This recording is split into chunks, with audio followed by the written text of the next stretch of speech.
After what felt like an eternity, I forced myself to move. With the shock slowly ebbing away, rationality returned. I needed to contact the authorities.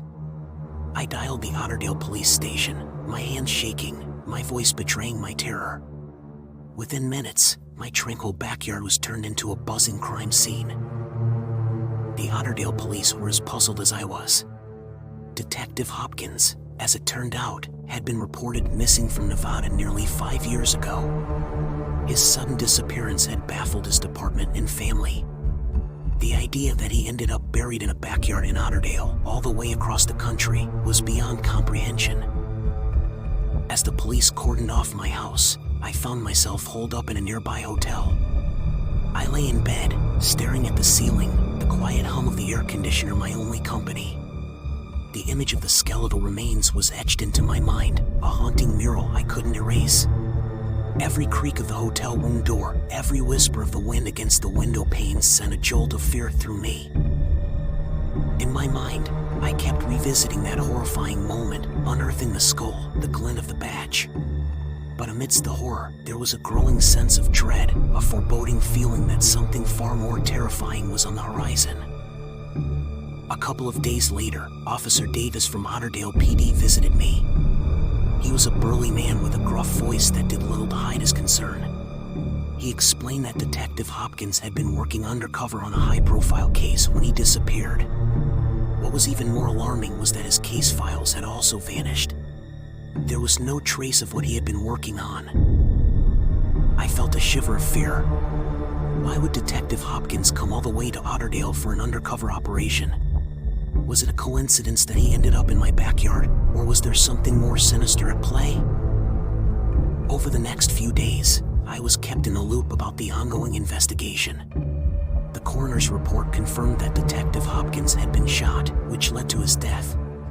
The Otterdale PD, along with the Nevada Police Department, were working tirelessly to unravel the mystery. Meanwhile, I was left grappling with the grim reality that my sanctuary, my home, had become the epicenter of a chilling mystery. One evening, as I lay in the hotel bed, tossing and turning, sleep eluded me. My eyes fell on the digital clock on the bedside table, the luminous numbers reading 3 a.m. An unsettling silence hung heavy in the room.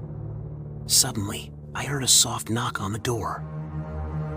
A jolt of fear rushed through me. Who could be visiting at this ungodly hour? Gathering courage, I tiptoed towards the door, peering through the peephole. The sight that greeted me sent icy chills down my spine. There, in the dimly lit hallway, stood a figure, a tall man, dressed in what looked like a police uniform. Terrified, I stumbled back, my heart pounding in my chest. The man was silent now, his figure a dark shadow in the hallway. The uniform he wore reminded me of the decayed outfit on the skeleton in my backyard. Was it him?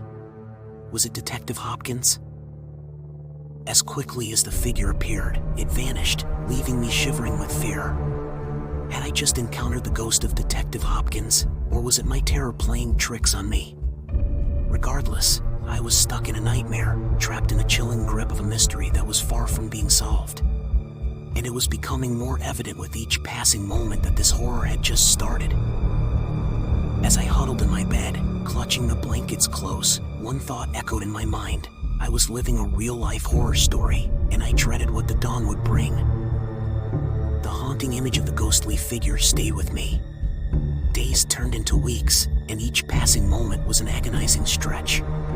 The terror of the unexplainable apparition, combined with the unsolved mystery of Detective Hopkins, was driving me to the brink.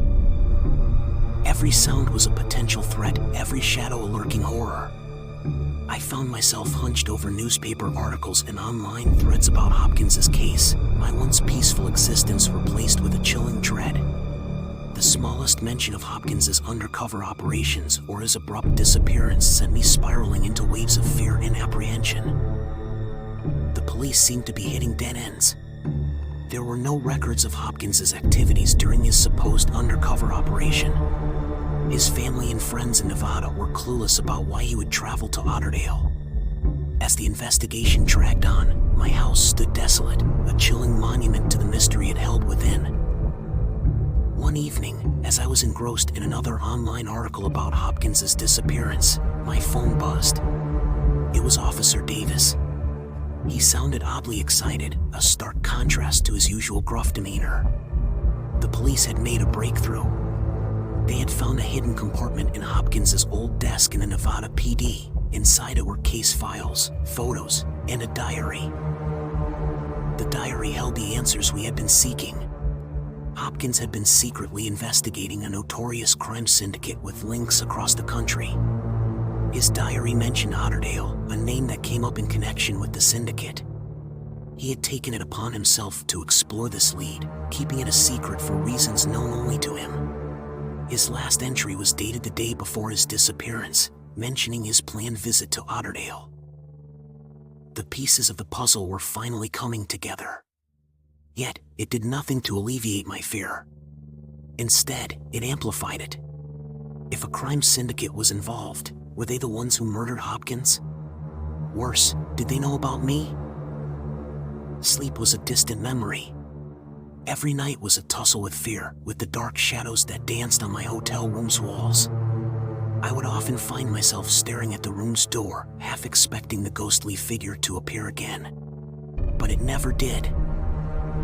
The days were filled with a continuous cycle of interviews with the police and restless attempts to engage in my work. My once beloved code, the neat lines that brought order and purpose, now seemed like a tangled mess, a mirror to my life. On one such sleepless night, I decided to visit my house. Maybe confronting my fears head-on could break this cycle of terror. The Otterdale PD had finished their investigation, and the yellow police tape was the only evidence of the gruesome discovery.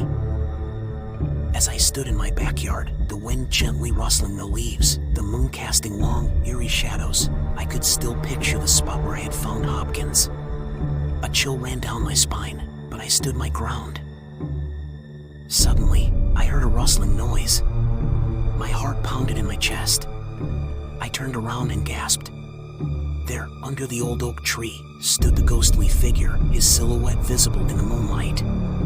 But instead of terror, a strange calm washed over me.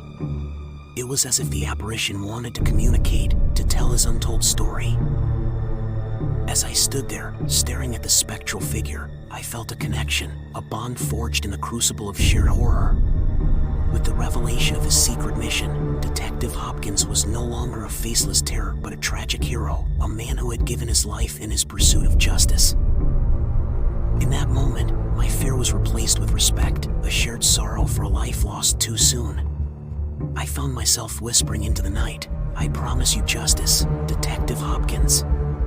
You did not die in vain." The figure seemed to nod before fading away, leaving me alone under the starlit sky. The road to justice was long and treacherous. The revelation of Hopkins's investigation led to a massive crackdown on the crime syndicate. I moved out of Otterdale, seeking to put the horror behind me. But the ghostly figure of Hopkins never visited me again. It was as if he had found peace. Today, I live a quiet life in another town, carrying the haunting memories as a grim reminder of my past. My encounter with the macabre had changed me forever. As for Otterdale, it returned to its tranquil state, carrying the secret of a horror that once lurked in its heart. But beneath the tranquility, I knew there was a hero who watched over it, a silent guardian. A guardian named Detective Arnold Hopkins.